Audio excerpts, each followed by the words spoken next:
Como aprendemos hoje pela manhã, é bom poder conhecer a Deus como Ele se revela na palavra e poder cantar aquilo que nós cremos. Chegou o tempo em que nós precisamos manifestar, declarar os poderosos feitos de Deus, as suas maravilhas, a expressão da nossa fé, também naquilo que cantamos, como louvor e exaltação ao nome do Senhor. Como é bom saber e cantar louvores ao Senhor, sabendo por que cantamos e louvamos ao Senhor. E a minha palavra de encorajamento aos irmãos que têm se dedicado à música na igreja, a dirigir o povo de Deus no canto, é que continuem firmes, seguros, se esmerem, façam o melhor, sempre o melhor, porque nós trazemos também uma mensagem importante para o mundo, quando declaramos através do canto da nossa voz, quem é o nosso Deus, e que não há nenhum Deus semelhante àquele que é vivo e verdadeiro e se revelou a nós em Jesus Cristo. Nós vamos agora abrir a palavra, mais uma vez, nesta noite, para o momento crucial de todo o culto, que é quando nós nos assentamos para ouvir o Senhor falar. Em Mateus capítulo 16, ou capítulo 15, melhor falando, nós prosseguiremos. Mateus capítulo 15, a partir do versículo 29 até o versículo 39. Abramos juntos todos a palavra do Senhor em Mateus capítulo 15, do versículo 29 ao 39. Antes da leitura, vamos orar ao Senhor e pedir ao Senhor que nos ilumine a mente e o coração, para que aquilo que entendemos quando lemos a palavra se torne real, vivo, experimental, prático para cada cristão, para cada crente. Que oremos neste momento também pedindo que o Senhor abra o entendimento, abra os olhos daqueles que ainda caminham cegos na escuridão de seus próprios pecados e que, assim como nós, necessitam da visão, da graça de Cristo, para que possam compreender quem é Jesus, conhecer a Jesus e, conhecendo a Jesus, redescobrirem a razão por que foram criados, encontrarem ou descobrirem nele a verdadeira salvação. Vamos orar. Senhor, nós te louvamos, exaltamos nesta noite o teu precioso nome, o nome acima de todo nome, o único nome dado entre os homens, pelo qual importa que sejamos salvos. Nesta hora, Senhor, pedimos a iluminação do Teu Espírito para todo crente, para aquele que prega, para aqueles que ouvem, a atenção, a concentração, que o Senhor fale aos corações dos pais e também dos filhos, do maior ao menor, que todos, mais uma vez, saiamos daqui maravilhados com a pessoa de Jesus, do glorioso Redentor das nossas vidas. Que nesta noite, Senhor, mais uma vez, tendo a oportunidade de ouvir a Tua palavra, o Senhor transforme, converta corações, salvando-os, ó Senhor, do pecado, da morte e das trevas, e concedendo-lhes vida abundante. Abençoa-nos, ó Senhor, a todos nós, pois sem Ti nada podemos fazer. Em Teu nome, ó Senhor Jesus, que oramos. Amém. Amém. A partir do versículo 29 até o versículo 39, nós fechamos a nossa análise, o nosso estudo do capítulo 15, lembrando que nesta parte específica do Evangelho de Mateus, devemos lembrar que Jesus está desenvolvendo o seu ministério e ele está entre os gentios. É importante notar que a casa de Israel precisava ser alcançada pela pregação do Evangelho, e como a Bíblia, a palavra, é uma revelação viva, porque orgânica, e progressiva, porque o Senhor, no decorrer da história, revelou a sua história de salvação para o seu povo. Jesus então vai à procura das ovelhas perdidas da casa de Israel, e isto não implica apenas que ele traria salvação para judeus, mas também para gregos. Não somente para judeus, mas também para árabes. Não somente para judeus, mas também para romanos. Não somente para judeus, mas também para brasileiros. Jesus então vem e o seu ministério agora desenvolvido, ou estando sendo desenvolvido na região da Galileia, na região sul, habitada por gentios. Primeiramente, cura a filha de uma mulher fenícia, Ciro-fenícia. Clemente, em seus sermões, a chamava de Justa, e sua filha, a pequena Berenice. O Senhor cura aquela menina, a mulher revela a sua fé, que foi provada e fortalecida quando o Senhor revelou graça àquela pobre mulher. E para que não ficasse apenas neste assunto, ou neste quesito, a cura apenas de uma criança, Jesus repete o que fez quando passou naquela região de 10 cidades gregas, conhecidas como Decápolis. Jesus prossegue o seu ministério e diz a Escritura, a partir do versículo 9, que ele parte para junto do mar da Galileia. Marcos, outro evangelista, somando com a palavra de Mateus, vai apontar para a região sul da Galileia, ou seja, Jesus não voltou para os judeus, mas ele continuou ali, pregando o evangelho e desenvolvendo o seu ministério entre os gentios. Observem a leitura, prestem bem atenção, do 29 ao 39. Partindo Jesus dali, foi para junto do mar da Galileia, e subindo ao monte, assentou-se ali. E vieram a ele muitas multidões, trazendo consigo coxos, aleijados, cegos, mudos e outros muitos, e os largaram junto aos pés de Jesus. E ele os curou. De modo que o povo se maravilhou ao ver que os mudos falavam, os aleijados recobravam saúde, os coxos andavam e os cegos viam. Então glorificavam ao Deus de Israel. E chamando Jesus os seus discípulos, disse: tenho compaixão desta gente, porque há 3 dias que permanece comigo e não tenho o que comer. E não quero despedi-la em jejum, para que não desfaleça pelo caminho. Mas os discípulos lhe disseram: onde haverá neste deserto tantos pães para fartar tão grande multidão? Perguntou-lhes Jesus: quantos pães tendes? Responderam: 7 e alguns peixinhos. Então, tendo mandado o povo assentar-se no chão, tomou os 7 pães e os peixes, e dando graças, partiu, e deu aos discípulos e estes ao povo. Todos comeram e se fartaram. E dos que sobejou, recolheram 7 cestos cheios. Ora, os que comeram eram 4.000, além de mulheres e crianças. E tendo despedido as multidões, entrou Jesus no barco e foi para o território de Magadã. Os críticos da Bíblia dizem que Mateus e Marcos apenas repetem o acontecimento primeiro, onde Jesus multiplicou pães e peixes. Algumas dicas aqui nos mostram que, na realidade, Jesus ele não fez apenas em um momento este milagre. E que os evangelistas Mateus e Marcos não pegaram novamente o mesmo milagre e mais à frente reproduziram-no. Não. Há indícios claros de que Jesus fez o mesmo milagre entre os gentios, para que ele mesmo começasse a preparar os seus discípulos para aquela barreira de inimizade que cairia entre judeus e entre gentios. Quando Cristo, aquele que haveria de vir, trouxesse salvação para o seu povo. Por exemplo, quando nós olhamos o versículo de número 31, notem comigo, o versículo de número 31 nos traz uma expressão curiosa. Além daquela que já falei aos irmãos, de que Jesus não estava na mesma região, mas no sul da Galileia, depois partindo para Magadã, ele estava entre os gentios, predominantemente gentios. O final do versículo 31 diz que aqueles que viram o que Jesus estava fazendo, glorificaram ao Deus de Israel. Notem bem, não era o Deus conhecido dos gentios. Os gentios tinham um panteão de outros deuses, os quais adoravam e criam. A fé e a confiança destes povos não residia, não estava no Deus de Israel.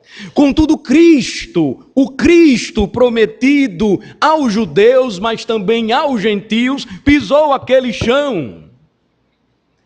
E o que estava acontecendo entre eles era algo que nunca eles viram, ouviram, contemplaram.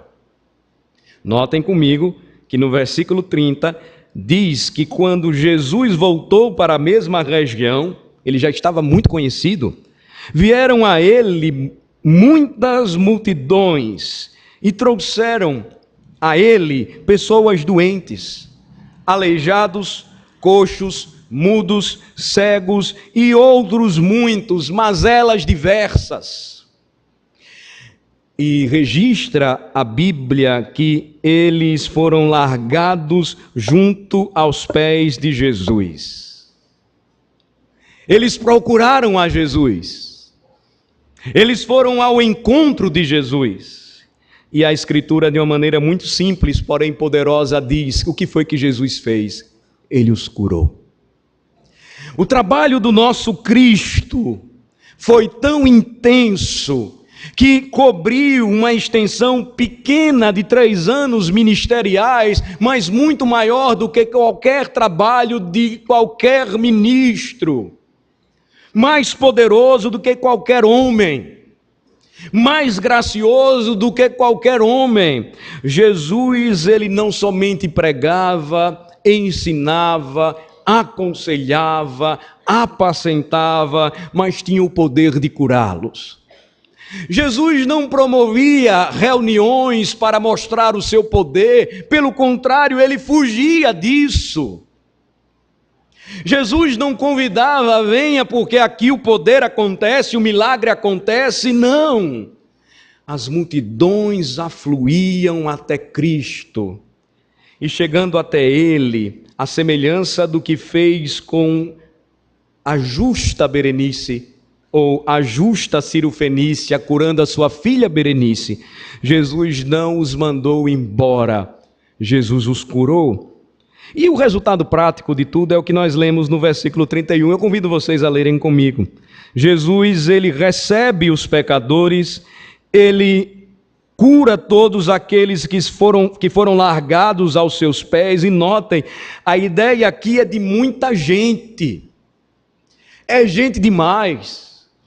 Muita gente largada e o Cristo curando com amor e compaixão, de modo que não há Deus que se assemelhe a Jesus Cristo. E qual foi a reação daqueles que estavam vendo o povo? Versículo 31, vamos ler juntos? De modo que o povo se maravilhou ao ver que os mudos falavam, os aleijados recobravam saúde, os coxos andavam e os cegos viam, então glorificavam ao Deus de Israel. O Deus de Israel, o Senhor e Pai de nosso Senhor Jesus Cristo, foi glorificado através do ministério do Filho. Jesus mesmo, diz a palavra, veio manifestar a glória do Pai. E a luz começou a brilhar em meio às trevas, e era impossível que aqueles que se aproximavam do Senhor não tivessem uma mudança de vida, ou os seus corações endureciam, embrutecidos de ódio por ele, porque ele foi alvo de contradição, ou então os seus corações se derretiam e se amoleciam diante do glorioso Salvador. O povo ficou maravilhado, e então passou a glorificar ao Deus de Israel, e Jesus então começou a mostrar que o seu rebanho era muito maior do que se podia imaginar.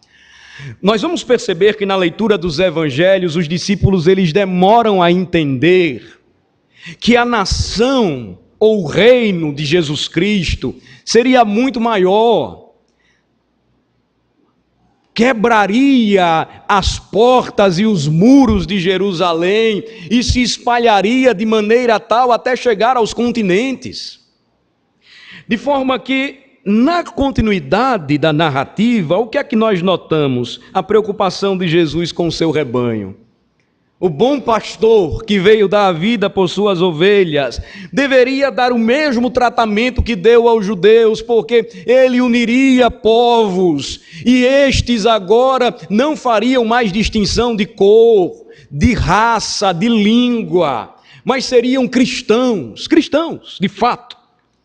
O versículo 32 então prossegue e diz que Jesus vê aquela multidão, vê mais uma vez tudo o que está acontecendo e o seu coração é movido por profunda compaixão. O versículo 32 diz, vamos ler: e chamando Jesus os seus discípulos, disse: tenho compaixão desta gente, porque há 3 dias que permanece comigo e não tenho o que comer. E não quero despedi-la em jejum, para que não desfaleça pelo caminho. Naquela região, precisamente, Jesus passou 3 dias.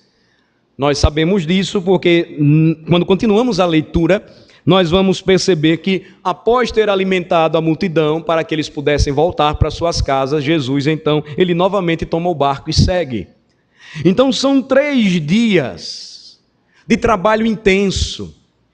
3 dias de pregação, embora aqui claramente não vejamos isto, seria impossível Jesus passar 3 dias entre homens, mulheres, jovens e crianças sem proclamar o evangelho da graça. E aquelas multidões estavam ao seu redor, ouvindo, recebendo a sua cura, sendo cuidados e atraídos por sua graça. E diz a Escritura Sagrada então que Jesus ele teve profunda compaixão daquela gente, porque eles não tinham o que comer e Jesus não queria mandar aquele povo embora sem comer, com fome, para que não desfalecessem e caíssem pelo caminho. Notem bem, o que Jesus deveria fazer? Primeiro, ele fala com os seus discípulos e os seus discípulos dizem mais uma vez: mas Senhor, estamos no deserto, a história se repete, estamos no deserto e onde nós vamos encontrar novamente uma padaria? Não tem padaria aqui. Não tem uma venda para a gente comprar pão para tanta gente. Da primeira vez, no primeiro milagre da multiplicação dos pães, 5.000 homens, mais os seus familiares. Agora 4.000 homens, além de mulheres e crianças. Números próximos. Onde encontrar tanta comida para tanta gente? Vejam como a mente daqueles homens ainda não estava totalmente aberta para compreender quem estava ao lado deles. E não se enganem, assim é a nossa mente também. Assim nós pensamos muitas vezes diante das impossibilidades, dos enfrentamentos, das provações, do sofrimento, nós nos esquecemos quem está do nosso lado. Não se enganem, é assim que nós agimos por vezes quando os desafios batem à nossa porta. E aí nós questionamos ao Senhor: e onde é que a gente vai arrumar tanto pão para tanta gente? Não é assim muitas vezes que a igreja deixa de avançar? Porque ela deixa de confiar em seu Senhor, em sua provisão, em seu cuidado, em sua liderança, em seu poder, em sua força? Jesus então lhes responde, ou melhor falando, lhes pergunta. Era algo muito comum na maneira como ele os ensinava. No versículo 34, Jesus lhes pergunta: quantos pães vocês têm? E eles responderam: 7 pães e alguns peixinhos. A história se repete e Jesus faria o mesmo milagre agora para com aquele povo, para com aquela multidão. Ele então manda o povo se assentar no chão. Diz o versículo 36, ele toma os 7 pães e os peixes, e a semelhança do primeiro milagre, de toda a refeição que um homem temente a Deus deve fazer, ele dá graças a Deus, ele parte o pão, ele dá aos discípulos, e os discípulos começam a distribuir entre o povo. Até aí tudo bem. Até aí algo extremamente normal para um homem normal, com limitações normais. Mas a partir do versículo de número 37, o milagre acontece. E o que é que nós encontramos nos versículos 37 e 38? Vamos ler. Todos comeram e se fartaram, e do que sobejou recolheram 7 cestos cheios. Ora, os que comeram eram 4.000 homens, além de mulheres e crianças. Até o versículo de número 36, eles poderiam tentar resolver o problema, ainda que de maneira paliativa, porque era pouco pão para muita gente. Eles poderiam sair procurando, buscando, sabendo quem é que tinha mais alguma coisa para dividir. Mas o texto segue, e depois que Jesus abençoa aquele alimento, diz a Escritura, todos comem, todos se fartam. E ainda daquilo que foi distribuído, a sobra. E 7 cestos cheios são recolhidos. No primeiro milagre, 12. No segundo, 7. A ideia de que ainda sobra quando Cristo abençoa e multiplica o pão. Os homens comem, suas esposas também e seus filhos. Provavelmente um número muito maior do que 4.000 pessoas. E Jesus então pode mandá-los em paz, pode mandá-los para os seus lares, porque eles foram alimentados, cuidados, apacentados por Ele. Mais uma vez, irmãos, a lição que temos aqui ela é muito prática e simples. Mais uma vez, Jesus ensina aos seus discípulos a respeito da sua pessoa gloriosa, de seu poder infindo, ou seja, sem limites, e ensina a cada um dos seus discípulos de que eles deveriam confiar somente nele. Ele lembra mais uma vez que a missão que teriam que cumprir deveria ser executada debaixo do cuidado, confiança e providência. Eles não deveriam tentar resolver o problema de seu jeito, mas confiar inteiramente em seu Senhor.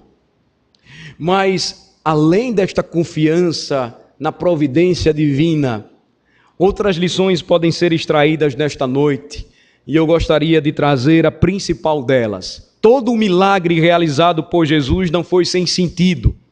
Jesus queria ensinar, quando deu vista aos cegos, que ele era o único que poderia abrir os olhos dos pecadores. Jesus queria ensinar, quando deu vida aos mortos, que ele mesmo era a ressurreição e a vida. Jesus queria ensinar, quando realizou por 2 vezes o mesmo milagre, multiplicando pães e peixes, que os homens deveriam aprender a confiar nele, alimentar-se dele, viver por ele.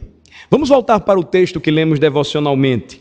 Ele foi incluído na liturgia, porque seria utilizado como uma aplicação para a mensagem de hoje, João capítulo 6. O milagre, ele tem um sentido, uma aplicação. E Jesus então nos ensina. Os relatos ocorrem nos evangelhos, há detalhes importantes em cada um deles, e em João capítulo 6, nós encontramos a mesma referência, ou referências a estes milagres, e a partir do versículo 22 que vocês leram comigo, Jesus então, ele trouxe uma lição importante para aquela gente. Diz a partir do versículo 22, no dia seguinte a multidão que ficara do outro lado do mar notou que ali não havia senão um pequeno barco, e que Jesus não embarcara nele com seus discípulos, tendo estes partido sós.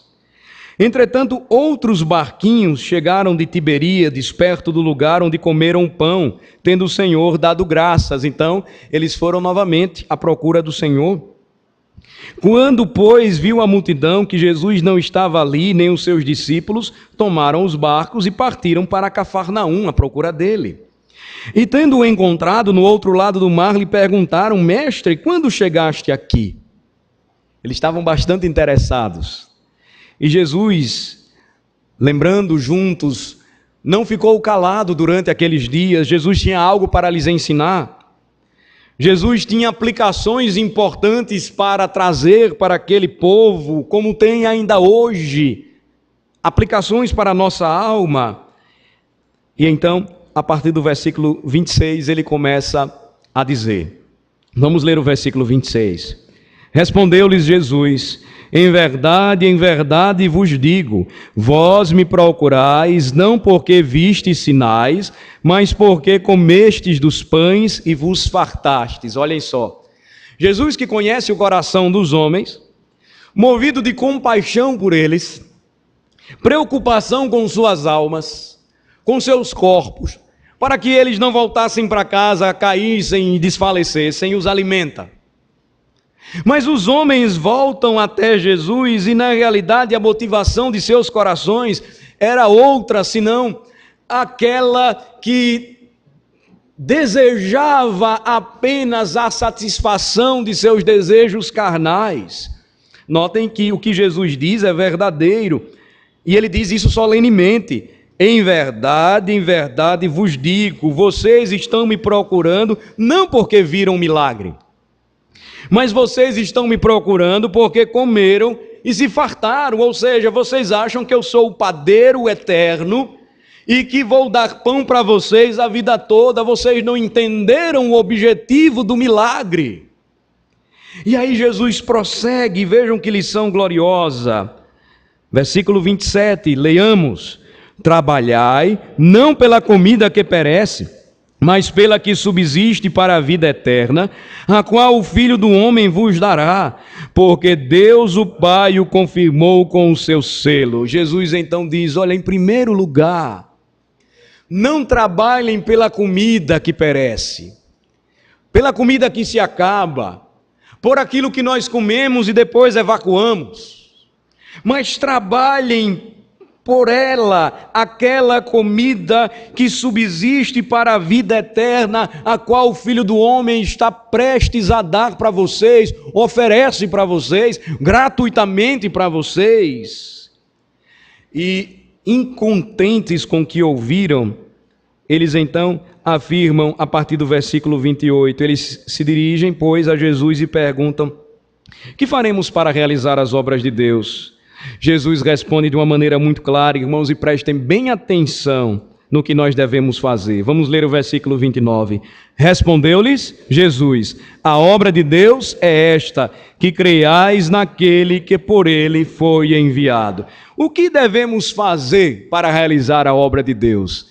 Essa foi a pergunta daqueles homens. Essa foi a pergunta daqueles que queriam comer novamente do pão. Certamente o pão que Jesus Cristo multiplicou foi o melhor e mais saboroso pão que aqueles homens já comeram. Assim como o vinho que Jesus ele multiplicou nas bodas de Caná. Quando provaram do vinho, disseram: mas espera aí, como é que o melhor vinho ficou para o final? Sabor daquele que criou os elementos que constituem a vida, sabor daquele que criou as frutas, as comidas, sabor daquele que mesmo é o Senhor do trigo, que faz a farinha, que faz o pão. Eles queriam comer mais e Jesus diz: o que vocês devem comer é aquilo que eu dou a vocês para a vida eterna. E sabem qual é a obra de Deus? É que vocês creiam em mim. Jesus prossegue nesta lição e ele vai chegar na aplicação que eu quero trazer para os irmãos nesta noite. Eles continuam, questionam e dizem: que sinal fazes para que o vejamos e creiamos em ti? Quais são os teus feitos? Ora, Jesus estava realizando milagres e eles queriam ainda ver mais coisas. E aí eles entram e citam a Bíblia: nossos pais comeram o maná no deserto, como está escrito, deu-lhes a comer o pão do céu. Jesus então replica, notem bem, versículos 32 e 33. Vamos ler? Replicou-lhes Jesus: em verdade vos digo, Não foi Moisés quem vos deu o pão do céu. O verdadeiro pão do céu é meu Pai quem vos dá.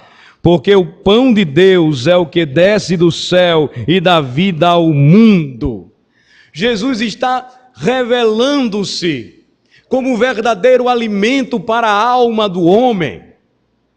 Jesus está falando a respeito de si mesmo e lembrando aqueles homens, ele vai dizer isso mais à frente, que os pais comeram do maná, sim, sustentados pelo Senhor, peregrinos durante 40 anos no deserto, mas o maná acabou.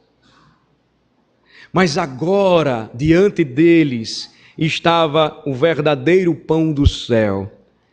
E Jesus então afirma, porque o pão de Deus é o que desce do céu e dá vida. Dá vida. Então lhe disseram, que oração eles fazem?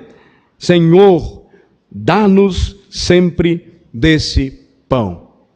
A resposta de Jesus é a que vocês vão ler comigo no versículo 35. Declarou-lhes, pois, Jesus, eu sou o pão da vida. O que vem a mim jamais terá fome, e o que crê em mim jamais terá sede. A resposta que eles dão à afirmação de Jesus, inicialmente pareceu sincera: Senhor, dá-nos sempre desse pão. Mas ao responder Jesus que ele era este pão, o pão da vida, eles não creram. Jesus disse, vocês estão me vendo, mas não creram. Vocês estão olhando para mim, mas não estão acreditando que a vida está em mim. E a vida é a luz que move todo o universo e a vida de vocês. A vida está em mim e por isso eu sou o pão da vida. E se eu concedo a vocês a provisão em algo que se come e depois se elimina, vocês precisam de muito mais, algo que é eterno, o pão da vida que desceu do céu, que alimenta a alma e que sou eu. Jesus diz, quem vem a mim jamais terá fome, e o que crê em mim jamais terá sede. No versículo 37 ele diz, todo aquele que o Pai me dá, esse vem a mim, e o que vem a mim, de modo nenhum o lançarei fora. Porque eu desci do céu não para fazer a minha própria vontade, e sim a vontade daquele que me enviou. E a vontade de quem me enviou é esta, que nenhum eu perca de todos os que me deu. Pelo contrário, eu o ressuscitarei no último dia. De fato, disse Jesus, a vontade de meu Pai é que todo homem que vir o Filho e nele crer tenha a vida eterna, e eu o ressuscitarei no último dia. A murmuração da parte daqueles que ouviram a palavra de Cristo foi geral. Ao invés de crerem e receberem o Filho de Deus, o Deus de Israel conosco, o Verbo de Deus encarnado, o pão da vida que desceu do céu, eles murmuram. A partir do versículo 41, eles confrontam a Jesus, eles não aceitam a palavra de Jesus, eles não entendem que Jesus é o verdadeiro alimento para a alma. E a reação muito forte ao que Jesus Cristo disse, levou muitos a saírem, irem embora e não suportarem mais ouvir o que Jesus tinha para dizer. Vão comigo para o versículo de número 60 e notem o que eu estou dizendo para vocês. Tudo começou com pães e peixes. Veja onde desembocou, em questões eternas. Porque na realidade, meus irmãos, tudo aquilo que fazemos nesta vida tem ligações eternas. Tudo aquilo que realizamos nesta terra tem consequências eternas. De forma que em 1 Coríntios 10, 31, o apóstolo nos lembra que comendo ou bebendo ou fazendo qualquer outra coisa, deveríamos fazê-lo para a glória de Deus. tudo tem consequências eternas nesta vida. A maneira como vivemos, falamos, trabalhamos, lidamos com pessoas, construímos relações, casamos ou desfazemos casamentos, trabalhamos ou não trabalhamos, comemos ou deixamos de comer. O que Jesus fala tinha muito sentido para a alma dos homens, mas eles não quiseram ouvir. Eles queriam a barriga cheia. E notem que ainda hoje não é o evangelho que tem sido pregado em boa parte daquelas igrejas que se dizem cristãs ou evangélicas. O evangelho que se prega é o da barriga cheia. O evangelho que se prega é o que enriquece pastores. O evangelho que se prega é aquele que diz: Jesus vai fazer você rico. Jesus vai encher a sua casa de pão. Jesus vai fazer com que você jamais precise de coisa alguma nesta terra. Conceitos errôneos. Porque somente o pão da vida que desceu dos céus pode sustentar aquilo que durante muito tempo a igreja denuncia e os organismos governamentais mundiais não queriam ver, mas agora estão começando a cobrar. Em um país tão fechado, mais fechado do nosso mundo, a Coreia do Norte, cristãos morrem de fome, não têm o que comer, não têm pão, comem porções mínimas de arroz quando comem, mas não negam o pão da vida que desceu dos céus. Lembrem-se, comer e beber tem consequências eternas naquilo que fazemos e como caminhamos neste mundo. Você pode morrer de barriga cheia e acordar no inferno. Você pode morrer de barriga cheia negando a Cristo. Você pode morrer faminto, injustiçado e opresso nesta vida e acordar no seio de Abraão. A partir do versículo 60, a palavra de Cristo, muito dura, contrária ao que nós temos acostumado ou estamos nos acostumando a ouvir em nossos dias e não deveríamos. Jesus então, ele percebe a reação da sua mensagem, ou a sua mensagem. Eu peço a atenção dos irmãos. Muitos dos seus discípulos, tendo ouvido tais palavras, disseram: duro este discurso. Quem o pode ouvir? Disseram: Jesus, pegou pesado demais. Ninguém vai querer ouvi-lo mais. Olha, essa popularidade vai cair, Jesus. Mas Jesus, sabendo por si mesmo que eles murmuravam a respeito de suas palavras, interpelou-os: isto vos escandaliza? Que será, pois, se virdes o Filho do Homem subir para o lugar onde primeiro estava? Referência à sua ascensão.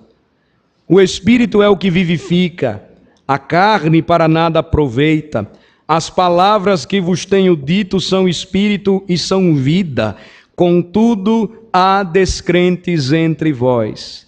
Pois Jesus sabia desde o princípio quais eram os que não criam e quem o havia de trair. E prosseguiu: por causa disto é que vos tenho dito, ninguém poderá vir a mim se pelo Pai não lhe for concedido. Só entendem e compreendem a mensagem de Jesus aqueles que são tocados pelo Espírito Santo. A tarefa do pregador é pregar. A tarefa do crente é testemunhar. Mas quem tem poder de convencimento e muda a alma e transforma as estruturas do ser humano e faz com que ele vá até Jesus Cristo e creia que Jesus é o pão da vida, só quem pode realizar esta obra é o Espírito Santo de Deus. E Jesus sabia de tudo isso. Jesus então endurece mais o seu discurso e o resultado dele foi uma impopularidade tamanha. Versículo 66 diz assim, vamos ler juntos até o versículo de número 69. Vamos ler. À vista disso, muitos dos seus discípulos o abandonaram e já não andavam com ele. Então perguntou Jesus aos 12, porventura quereis também vós outros retirar-vos? Respondeu-lhe Simão Pedro, Senhor, para quem iremos? Tu tens as palavras da vida eterna e nós temos crido e conhecido que tu és o Santo de Deus. diferente do que nós estamos acostumados a ouvir, não é verdade? Jesus Cristo, quando precisava ser duro e confrontador, ele não tinha meias palavras, falava a verdade. Ele disse: eu sou aquele que dá a vida, sustenta a vida, tira a vida, transforma e salva o pecador, ponto. Eu sou o pão, entendam. Vocês precisam se alimentar de mim. Jesus não estava instituindo a igreja dos famintos de maneira nenhuma. Ele mesmo ensinou que fazer o bem e amar ao próximo possibilitaria que irmãos não passassem fome na igreja. Jesus não estava ensinando isso, mas ele estava lembrando o que diz a palavra: nem só de pão viverá o homem, mas de toda palavra que procede da boca de Deus. Os discípulos, escandalizados, já não andavam com ele. Pensaram numa prosperidade andando com Jesus. Ele nem quer mais manter a gente com o pão. Ele sabe fazer, ele conhece a receita, ia ser simples. E então, quando Jesus ficou sozinho, irmãos, algo aproximadamente em torno de 10.000 pessoas seguindo a Jesus, imaginem, indo embora, uma por uma. Jesus olha ao redor, só tem 12. E Jesus podia dizer: ainda bem que vocês não foram. Jesus pergunta: e vocês também não querem ir embora, não? E a resposta que ele queria ouvir, provando a fé que é fortalecida na confiança em Jesus, foi então dada por Pedro, representando os demais apóstolos: para onde iremos? Não tem lugar para a gente ir. Tu tens as palavras de vida eterna, alimento. E nós temos crido e conhecido que tu és o Santo de Deus, o Deus de Israel, glorificado no meio dos gentios, entre os gentios. Irmãos, para concluir, e a palavra ela é tão prática, tão direta, tão clara, eu não preciso arrodear, e tenho procurado não fazer isso. Jesus Cristo claramente se revela a nós e nos convida como cristãos a vivermos sempre dependentes dele. Chegou a hora de acabar de vez e de fato com os conceitos falsos que por vezes construímos nesta vida e que nos fazem acreditar que outros caminhos ou saídas vão providenciar o nosso sustento. E em detrimento da palavra, então, nós até entramos nos esquemas de um sistema corrompido e que é contra o Cristo. Ao invés de fé em fé caminharmos confiados nele. E aí nós psicologizamos a palavra. E aí começamos a olhar e a escolher trechos ou partes da palavra que se aplicam a mim, aquelas outras eu tenho o remédio, a solução, a receita. Não dá, pastor, para deixar de trabalhar e sentar e adorar ao Senhor, porque senão eu não cresço, eu não prospero. E aí você vê que o saco que você coloca os seus investimentos é furado. Não porque você visivelmente ou aparentemente não vai enriquecer bastante. Mas cada vez mais se afastando do Senhor, você faz como aqueles que não quiseram ouvir a palavra de Cristo e o abandonaram. Você vai acordar rico no inferno. Mas se você volta os seus olhos para o que diz o Senhor, você vai redescobrir o sentido de viver o Evangelho no poder da graça, de viver a cada dia confiando na provisão e providência de Deus, porque a primeira e principal delas você confiou e entregou a Ele a sua vida, e por Ele você foi salvo. Chegou o tempo, irmãos, em que nós somos desafiados a viver por Cristo e para Cristo, e isso implica e envolve tudo aquilo que somos e fazemos. Eu citei um exemplo muito simples, tomado do que Jesus nos ensinou: comendo e bebendo, e fazendo isto para a glória de Deus. Imagine os feitos maiores, mais portentosos. Imagine o ministério da igreja, a missão da igreja, o testemunho da igreja. Irmãos, nós precisamos de mais missionários. Nós precisamos de mais pregadores. Nós precisamos de mais presbíteros, de mais diáconos, de mais senhoras e mulheres e jovens dispostos a darem a sua vida por Cristo, entendendo que nele encontrar o verdadeiro alimento e que morrer com ele é lucro. E nós só conseguiremos fazer isto se deixarmos de viver nesta vida como aqueles que não têm fé e esperança vivem. É uma chamada para todo cristão aprender e a confiar no pão da vida que desceu dos céus. Segundo e último lugar, há uma palavra importante para você que está aqui.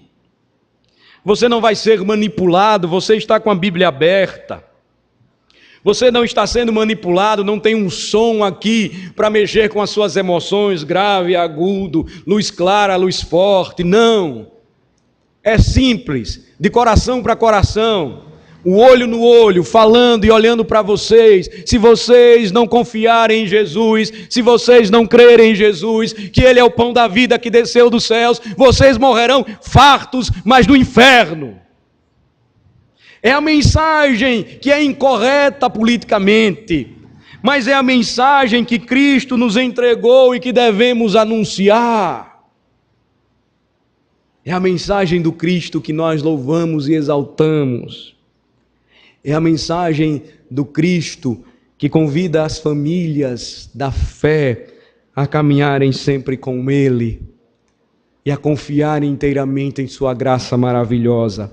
Não saia daqui sem fazer uma profunda reflexão a respeito do que você acabou de ouvir.